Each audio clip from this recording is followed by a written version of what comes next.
Bonjour à tous et bienvenue dans cette nouvelle vidéo dans laquelle je vais vous présenter tout simplement une finale égale malgré la présence d'un fou de plus pour les noirs. Alors pourquoi cette finale est égale? Tout simplement parce que les noirs ne pourront pas chasser le roi blanc de ces cases G1, H1 et F1, ces trois cases là. Et par conséquent, en fait, ils pourront pas capturer le pion H2. Et ce pion fait un espèce de blocage et ça empêche le roi noir d'avancer pour pouvoir promouvoir lui-même son pion H3. Par conséquent, on va voir que il n'y a aucun moyen pour les noirs d'avancer, mais il existe quand même une petite menace si les blancs ne jouent pas correctement. Et par exemple, si les blancs jouent roi H1, l'ordinateur a joué immédiatement le coup, roi F2, échec et mat, parce qu'il y a découverte, donc le fou B7 donne échec, et le roi en F2 supprime la case de sortie du roi blanc en G1. Par conséquent, eh bien, c'est tout simplement échec et mat. Mais si on joue par exemple roi F1, en fait il n'y a aucun moyen pour les noirs d'avancer, hein. On le voit parce que tout simplement les cases sont prises. Et il y aurait patte si jamais par exemple les noirs jouaient de cette façon et tentaient d'avancer. Voilà pourquoi cette finale est égale. En fait, il faut savoir que dans les finales de pions, quand on a un seul pion de plus, si c'est un pion de la bande, il fait rarement la différence. Je vais vous montrer par exemple encore une autre position dans laquelle, eh bien,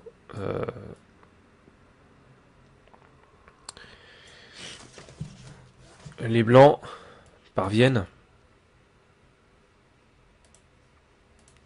à s'en sortir, c'est celle-ci, toujours avec cette possibilité de se cacher dans ce coin de l'échiquier et de menacer simplement patte si jamais le roi noir essaie de s'approcher et de capturer le pion blanc.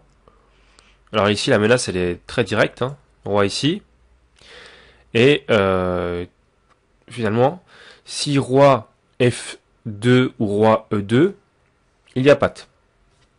D'un autre côté, on voit mal comment on peut jouer autrement. Par exemple, si on essaie de sacrifier le fou sur le pion, hein, ce qui peut être envisageable. On va voir, alors par exemple, coup intermédiaire, on pourrait jouer roi ici forcé pour protéger le pion. Et si par exemple fou prend, roi ici, on recule toujours face au roi adverse, hein.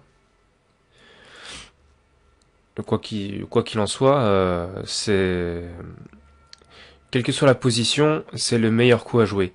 Même si ici, ça ne fait pas une grande différence. Et la poussée sur échec a lieu, et donc après, c'est soit c'est pattes, soit simplement les noirs donnent le pion, quoi. Et donc par conséquent, ça sera nul, parce que le matériel est insuffisant pour mater. Donc voilà, et je vais vous montrer pourquoi ça ne change rien en fait dans cette position précisément de reculer sur G1 au lieu de H1, tout simplement parce que comme on est sur la bande, le patte sera le même, c'est-à-dire que ici même ça peut être presque une meilleure défense, puisque sur la poussée c'est directement patte. Voilà. Et on va voir s'il n'y avait pas possibilité de jouer autre chose. Donc là, admettons peut-être un coup comme roi E3. Donc là on voit qu'on supprime temporairement l'action du fou en B6, donc le roi blanc peut venir en G1, mais en fait on n'obtient rien de plus, hein, quel que soit le coup que l'on joue, ça changera rien, on peut pas faire sortir ce roi blanc de manière forcée. Donc il pourra conserver son accès à ce coin de l'échiquier, et notamment à la case H1, sur laquelle de nombreux pattes auront lieu, seront possibles si jamais le roi noir tente de s'approcher pour capturer le pion blanc. Donc voilà pour ces deux petites finales. J'espère que vous aurez compris que même avec une pièce de plus, si les pions sont mal disposés, hein, s'ils sont sur une mauvaise colonne, notamment une colonne du bord de l'échiquier, c'est-à-dire la colonne A ou la colonne H, eh bien il est très très compliqué, même avec une pièce de plus, de prendre l'avantage de façon comment dire, définitive, hein, de gagner la partie, puisque la ressource de pâte est une ressource très très fréquente en finale, euh, enfin en finale de pion, et notamment avec une pièce mineure, comme un fou, et par conséquent c'est très compliqué en fait c'est même impossible dans cette position-là de gagner. Voilà pour cette finale, je vous dis à très très bientôt pour de nouvelles vidéos.